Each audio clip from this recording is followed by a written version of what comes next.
Sir ಅಲ್ಲಿ ಕೈ ಮಾಡ್ತಾ ಇದಾರಲ್ಲ, ಅಲ್ಲೊಂದು ಹೋಲ್ ಇದೆ ನೋಡಿ. ಹೋಲ್ ಒಳಗೆ ಮುನಿಗೆ ಆ ಕಡೆ ಒಳಗಡೆ ಹೋದಾಗ ಶಿವಲಿಂಗ ಕಾಣಿಸುತ್ತ. ಆ ಮಹಿಷಾಸುರ ಮರ್ದಿನಿ ಇದೆ.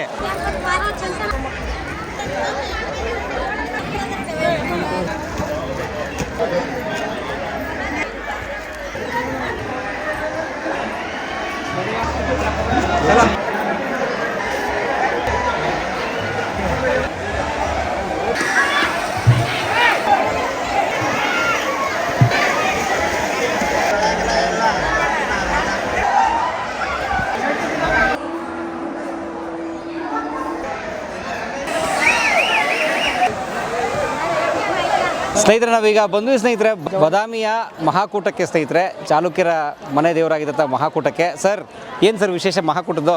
ಮಹಾಕೂಟ ದಕ್ಷಿಣ ಕಾಶಿ ಚಾಲುಕ್ಯರ ಮನೆ ದೇವರು. ಓಕೆ, ಈಗ ನಾವು ಒಳಗಡೆ ಹೋಗ್ತಾ ಇದ್ದೀವಿ, ಬನ್ನಿ ಹೋಗೋಣ. ಓಕೆ ಸರ್, ಈಗ ಮಹಾಕೂಟದೊಳಗೆ ನಾವು ಇದ್ದೀವಿ. ಇಲ್ಲೊಂದು ಕೆರೆ ಇದೆ, ಆ ಕೆರೆ ಹತ್ತಿರ ಇದ್ದೀವಿ. ಚಾಲುಕ್ಯರು 6ನೇ ಶತಮಾನದಾಗ ಈ ಕೆರೆಯನ್ನು ನಿರ್ಮಾಣ ಮಾಡ್ತಾರೆ. ಅವತ್ತರಿಂದ ಹಿಡ್ಕೊಂಡು ಇವತ್ತಿನವರೆಗೂ ಈ ಕೆರೆ ಬತ್ತೇ ಇಲ್ಲ, ಬತ್ತಿದ ಇತಿಹಾಸನೇ ಇಲ್ಲ. ಎಂಥ ಬರಗಾಲು ಬಿದ್ದರೂ ಎಲ್ಲ ಕಡೆ ನೀರು ಬತ್ತೋದು, ಆ ಬಾವಿ ಬತ್ತೋದು, ಆ ಬಾದಾಮಿ ಹೊಂಡ ಕೂಡ ಬತ್ತು, ಎಲ್ಲ ಬತ್ತು. ಇದು ಬತ್ತಿಲ್ಲ. ಇದು ಯಾವತ್ತು ಭೂಮಿಯಿಂದ ಚಿಲುಮೆ ನೀರು. ಭೂಮಿಯಿಂದ ನೀರು ಹಿಂಗೆ ಮೇಲೆ ಬರ್ತಾ ಇರ್ತಾ ನೀರು ಜಾಸ್ತಿ ಆದ ಟೈಮ್ನಾಗ ಆ ಗೇಟ್ ಇದೆ, ಅಲ್ಲಿ ನೀರು ಜಾಸ್ತಿ ಆದಾಗ ಗೇಟನ್ನು ತೆಗಿತಾರೆ. ಒಂದು 3-4 ತಾಸು ಹೊರಗಡೆ ಬಿಡ್ತಾರೆ, ಆಮೇಲೆ ಗೇಟ್ ಹಾಕ್ತಾರೆ. ಬೆಳಕರತ್ಲೆ ತುಂಬ್ಕೊತೈತಿ. ನಾವು ಮಾಡಿದಂಥ ಪಾಪವನ್ನು ಮಾಕುಡ್ದಾಗ ಕಳ್ಕೊಬೇಕು, ಬಂದ ಪಾಪವನ್ನು ಬನಶಂಕರ ಕಳ್ಕೊಬೇಕು.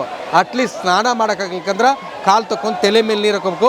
ಪುಣ್ಯದ ಕ್ಷೇತ್ರ ಮಹಾಕೂಟ ದಕ್ಷಿಣ ಕಾಶಿ.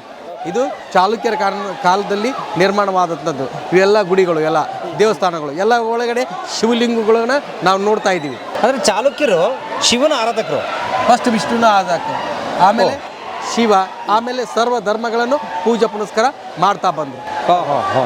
ಅಂದರೆ 1,500 ವರ್ಷದ ಹಿಂದಿನ ದೇವಸ್ಥಾನ ಇದು. ಹೌದು, 1,500 ದೇವಸ್ಥಾನ 6th ಸೆಂಚುರಿಯಾಗ ಇದೆಲ್ಲ ನಿರ್ಮಾಣ ಆಗುತ್ತೆ. ಇಲ್ಲೆಲ್ಲ ಶಿವನ ಗುಡಿಗಳು ಬರ್ತಾವೆ. ಆಮೇಲೆ ಇದೊಂದು ಕೆರೆ ಬರ್ತಾ, ಹೊಂಡ, ಆ ಕಡೆ ಒಂದು ಹೊಂಡ ಬರ್ತಾ. ಈ ನೀರು ಹೆಚ್ಚಾಗಿಂದ ಹೊರಗಡೆ ನೀರು ಹೇಗೆ ಹೋಗುತ್ತೆ ಅಂದ್ರೆ, ಆ ಹೊರಗಡೆ ಗೇಟ್ ತೆಗೆದಾಗ ಅದ್ರ ಮುಖಾಂತರ ಹೊರಗಡೆ ಹೋಗುತ್ತೆ ನೋಡ್ರಿ. ಅದು ನೀರಿನ ಭೂಮಿಯಿಂದ ಚಿಲುಮೆ ನೀರಿದು. ಸರ್, ನೀರು ಜಾಸ್ತಿ ಆದಾಗ ಗೇಟ್ ತೆಗೆದಾಗ ನೀರು ಹೊರಗಡೆ ಹೋಗುತ್ತಾ. ಈಗ ಹೋಗ್ತಾ ಇದೆ ನೋಡಿ, ಈಗ ಹೋಗ್ತಾ ಇದೆ ನೀರು, ಸಣ್ಣಗೆ ಹೋಗ್ತಾ ಇದೆ. ಫುಲ್ ಗೇಟ್ ತೆಗೆದ್ರೆ ಎಲ್ಲ ನೀರು ಹೊರಗಡೆ ಹೋಗುತ್ತಾ, ಆಮೇಲೆ ಖಾಲಿ ಆಗುತ್ತಾ. ಆಮೇಲೆ ಹೊಳ್ಳಿ ಆ ಗೇಟ್ ಹಾಕಿದ್ರೆ ಬೆಳಕರತ್ಲೆ ತುಂಬ್ಕೊಂಡ್ಬಿಡುತ್ತಾ. ಅಂದ್ರೆ ಗೇಟ್ ಅವ್ರ ಕಾಲದಲ್ಲಿ, ಚಾಲುಕ್ಯರ ಕಾಲದಲ್ಲೇ ಮಾಡ್ಬಿಟ್ಟವ್ರು. ಇಲ್ಲ, ಈಗ ಮಾಡಿದ ಕಲ್ಲು ಇಡ್ತಿದ್ರು ಅವರು. ಕಲ್ಲು ಇಡ್ತಿದ್ರು. ಓಕೆ. ಇದು ಸ್ಪ್ರಿಂಗ್ ನೀರು, ಊಟಿ ನೀರು, ಭೂಮಿಯಿಂದ ಚಿಲುಮೆ ನೀರು. ಚಿಲುಮೆ. ಓಕೆ, ಅಂದ್ರೆ ಇದಿಷ್ಟು ಟೆಂಪಲ್ ಕಾಂಪ್ಲೆಕ್ಸ್, ದೇವಸ್ಥಾನಗಳ ಸಮೂಹ ಇದು ಒಟ್ಟು. ಓಕೆ, ಎಲ್ಲ ಚಾಲುಕ್ಯರ ಕಾಲದಲ್ಲಿ ಆಗಿದ್ವಿ ಎಲ್ಲ. ಆಮೇಲೆ ರೀಬೆಲ್ಟ್ ಕೂಡ ಆಗಿದೆ. ಇದು ರೀಬೆಲ್ಟ್ ಆದಾಗ ಇಲ್ಲಿ ನಂಬರ್ ಬರ್ತ ನೋಡಿ, ಈ ನಂಬರ್ಗಳು ಬರ್ತಾವಲ್ಲ, ಇವೆಲ್ಲ ರೀಬೆಲ್ಟ್ ಮರು ಜೋಡಣೆ. ಬಿಚ್ಚಿ ಹೊಳ್ಳಿ ಜೋಡಣೆ ಮಾಡಿದ್ವಿ ಎಲ್ಲ. ಈ ನಂಬರ್ಗಳ ಕಾಣಿಸುತ್ತೆ ನೋಡಿ, ಮರು ಜೋಡಣೆ ಆಗಿದ್ವಿ ಎಲ್ಲ. ಮುಖಮಂಟಪ, ಸಭಾಮಂಟಪ, ಎಲ್ಲ ಗರ್ಭಗೃಹದಲ್ಲಿ ಶಿವಲಿಂಗ. ಆಮೇಲೆ ನಾವು ಈಗ ದೇವಸ್ಥಾನ ಈ ಹೊರಗಡೆ ಇದ್ರ ಗುಹೆಯೊಳಗೆ ನೋಡಿದಿಲ್ಲ, ಅದ್ರ ವಿಗ್ರಹಗಳು ಒಂದು ರಿಪೀಟ್ ಆಗ್ತಾ ಹೋಗಿ ಬರ್ತಾವೆ ಇಲ್ಲಿ. ಅಂದ್ರೆ ಮಹಾಕೂಟ ಅಂದ್ರೆ ಸರ್, ಮಹಾಕೂಟ ಅಂದ್ರೆ, ಕೂಟ ಅಂದ್ರೆ ಗುಂಪು ಅಂತ ಅರ್ಥ. ಮಹಾಕೂಟ ಅಂದ್ರೆ ಅನೇಕ ಚಿಕ್ಕ ದೇವಾಲಯಗಳು, ಚಿಕ್ಕ ದೇವಾಲಯಗಳು, ತುಂಬಾ ಗುಡಿಗಳು ಇಲ್ಲಿ, ತುಂಬಾ ದೇವಸ್ಥಾನಗಳ ಒಳಗೆ ಈ ಗುಡಿಗಳು ತುಂಬಾ ಇದೆ. ಶಿವನು ಗುಡಿಗಳು ತುಂಬಾ ಬರ್ತಾವೆ. ಅಲ್ಲೊಂದಿಲ್ಲ ನೀವು ನೋಡಿದಾಗ ವಿಷ್ಣು ವರಾಮೂರ್ತಿ, ಆ ತರ ವಿಷ್ಣುದು ಕಾಣಿಸುತ್ತೆ ನಮಗೆ. ಆಮೇಲೆ ಈ ಕಲ್ಯಾಣಿ ಒಳಗಡೆ, ಪುಷ್ಕರಣಿ ಒಳಗಡೆ ಒಂದು ಶಿವಲಿಂಗ ಇಟ್ಟಿದ್ದಾರೆ, ಎಲ್ಲ ನೀರು ಹಾಕ್ತಿದ್ದಾರೆ. ಆ ಕಡೆ ಒಳಗಡೆಯಿಂದ ಮುನಿಗಿ ನಾವು ಆ ಕಡೆ ಒಳಗಡೆ ಹೋದಾಗ ಶಿವಲಿಂಗ ಮತ್ತು ಮಹಿಷಾಸುರ ಮರ್ದಿನಿ ಒಳಗಡೆ ನೋಡ್ಕೊಂಡು ಮುನಿಗೆ ಹೋಗ್ಬೇಕದು. ನೀರೊಳಗೆ ಮುನಿಗೆ ಹೋದಾಗ ಅದು ಮೇನ್ ಗುಡಿ ಇದೆ ಮೇನ್ ಗುಡಿ ಇಲ್ಲಿ ಕಾಣಿಸುತ್ತಲ್ಲ, ಇದೇ ಮೇನ್ ಗುಡಿ. ಇದರೊಳಗೆ ಶಿವಲಿಂಗ ಇದೆ. ದಿನನಿತ್ಯ ಪೂಜೆ ಆಗ್ತಾ ಇದೆ. ಇದು ಇವೆಲ್ಲಕ್ಕೂ ಆಗುತ್ತೆ ಪೂಜೆ.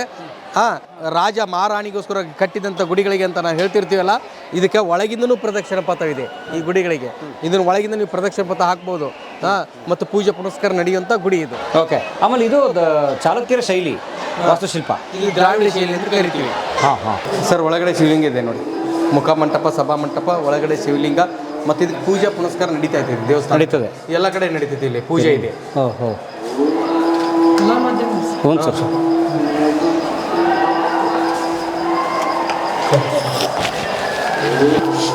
ನಮ್ಮ ಹೆಸರು ಬೈರೇಗೌಡ ಅಂತ ಸರ್. ನಾವು ನಂದಿಕೇಶ್ವರದವರು.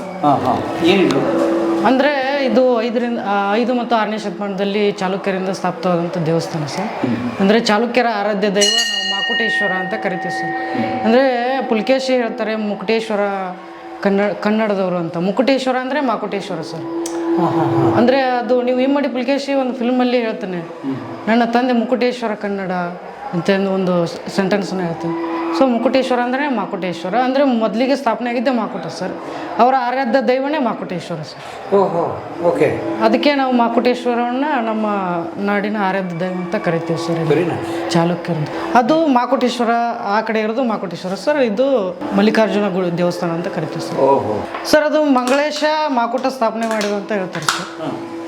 ಮಂಗಳೇಶ ಆದಮೇಲೆ ಅವರ ನಂತರ ಬಂದ ಅರಸರು ವಿಕ್ರಮಾದಿತ್ಯ ಆಗಿರ್ಬೋದು ಮತ್ತು ಪುಲಕೇಶಿ ಅವರು ಒಂದೊಂದೇ ರಿನೋವೇಷನ್ ಮಾಡ್ತಾ ಬಿಲ್ಟ್ ಮಾಡ್ತಾ ಹೋಗಿದ್ದಾರೆ ಸರ್. ಈ ಶಿವಲಿಂಗ ಅಂದರೆ ಸರ್ ಫಸ್ಟಿಗೆ ಅವರು ಮೂಲದಲ್ಲಿ ಇನ್ನೂ ಕೆಳಗಿತ್ತು ಅಂತ ಹೇಳ್ತಾರೆ ಸರ್ ಶಿವಲಿಂಗ. ಸೊ ಬರ್ತಾ ಬರ್ತಾ ಸ್ವಲ್ಪ ಮೇಲ್ಗಡೆ ಮಾಡಿದ್ದಾರೆ ಸರ್. ಅದು ಮುಂಚೆ ಕೆಳಗಡೆ ಇತ್ತು, ಸ್ವಲ್ಪ ಮೇಲ್ಗಡೆ ಮಾಡಿದ್ದಾರೆ ಸರ್. ಅಲ್ಲಿ ಮಾಕುಟೇಶ್ವರ ದೇವಸ್ಥಾನದ್ದು ಸ್ವಲ್ಪ ಕೆಳಗಡೆ ಇದೆ ಸರ್. ಮಲ್ಲಿಕಾರ್ಜುನ ಸ್ವಾಮಿ ಮೇಲ್ಗಡೆ ಮಾಡಿ.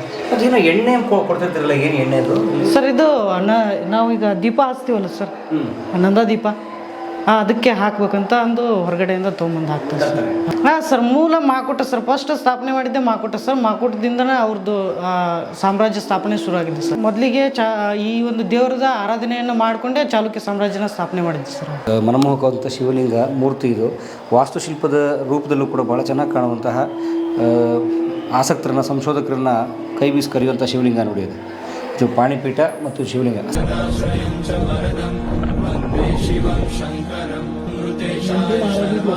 ಸರ್ ಅಲ್ಲಿ ಕೈ ಮಾಡ್ತಾ ಇದ್ದಾರಲ್ಲ, ಅಲ್ಲೊಂದು ಹೋಲ್ ಇದೆ ನೋಡಿ.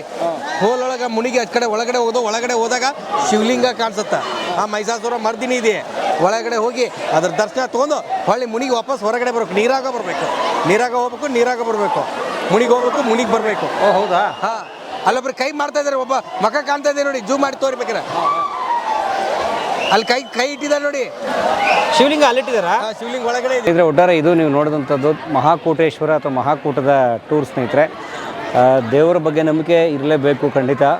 ಆದರೆ ನಾನು ಹೇಳೋದೇನು ಅಂತಂದರೆ, ಇಲ್ಲಿ ಬರುವ ಪ್ರವಾಸಿಗರು ದಯವಿಟ್ಟು ಇಲ್ಲಿ ಶುಚಿತ್ವವನ್ನು ಕಾಪಾಡಬೇಕು, ಇಲ್ಲಿ ಸಂಯಮವನ್ನು ಕಾಪಾಡಬೇಕು. ಆಮೇಲೆ ಧಾರ್ಮಿಕ ನಂಬಿಕೆ, ದೇವರು ಪೂಜೆ ಇತ್ಯಾದಿ ನಂಬಿಕೆ ಜೊತೆಗೆ ಅದು ಶಿಲ್ಪಕಲೆ, ವಾಸ್ತುಶಿಲ್ಪ ಕೂಡ ತುಂಬ ಹೆಸರಾದಂತಹ ಜಾಗ ಈ ನಮ್ಮ ಮಹಾಕೂಟ ಸ್ನೇಹಿತರೆ.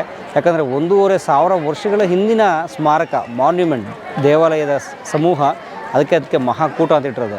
ಅದರಲ್ಲಿರೋ ಸೌಂದರ್ಯ ಪ್ರಜ್ಞೆ, ಆ ಶಿಲ್ಪ ಕಲೆ, ಆ ಕಟ್ಟಡದ ರೀತಿ, ಇದನ್ನು ಕೂಡ ಆಸ್ವಾದಿಸಬೇಕು. ತೊಗೊಂಡೋಗೋದ್ರ ಮೇಲೆ ಕಾಚಾ ಒಣಗಾಕೋದು, ಲಂಗ ಒಣಗಾಕೋದು, ಒಳ ಉಡುಪು ಒಣಗಾಕೋದು ಅದೆಲ್ಲ ಮಾಡಬಾರ್ದು. ಅಲ್ಲಿ ತುಂಬ ಸ್ಪಷ್ಟವಾಗಿ ಬೋರ್ಡ್ ಹಾಕಿದ್ದಾರೆ, ಇಲ್ಲಿ ಬಟ್ಟೆಗಳನ್ನ ಬದಲಾಯಿಸಬಾರ್ದು ಅಂತ ಬೋರ್ಡ್ ಹಾಕಿದ್ದಾರೆ. ಅಲ್ಲೇ ಬಟ್ಟೆ ಚೇಂಜ್ ಮಾಡ್ತಾರೆ. ಅದಕ್ಕಿಂತ ದೊಡ್ಡ ದೂರ ಅಂತ ಏನು ಅಂತಂದರೆ, ತೊಗೊಂಡೋಗಿ ಬಟ್ಟೆಗಳನ್ನು, ಅವ್ರ ಒಳ ಉಡುಪುಗಳನ್ನು ಎಲ್ಲನೂ ತೊಗೊಂಡೋಗ್ಬಿಟ್ಟು ಆ ಸ್ಮಾರಕಗಳ ಮೇಲೆ ಒಣಗಾಕ್ತಾರೆ. ಅದಂತೂ ಅಕ್ಷಮ್ಯ ಅಪರಾಧ, ಅದು ಮಾಡಬಾರ್ದು ಅದನ್ನು. ಹಾಗಾಗಿ ನಾವು ಯಾಕಂದರೆ ಇಂಥ ಸಣ್ಣ ಸ್ಮಾರಕಗಳಿದ್ರೇ ವಿದೇಶಗಳಲ್ಲಿ ಎಷ್ಟು ಚೆನ್ನಾಗಿ ಅದನ್ನು ಕಾಪಾಡ್ತಾರೆ, ಎಷ್ಟು ಚೆನ್ನಾಗಿ ಅದ್ರ ಬಗ್ಗೆ ಗೌರವ ತೋರಿಸ್ತಾರೆ.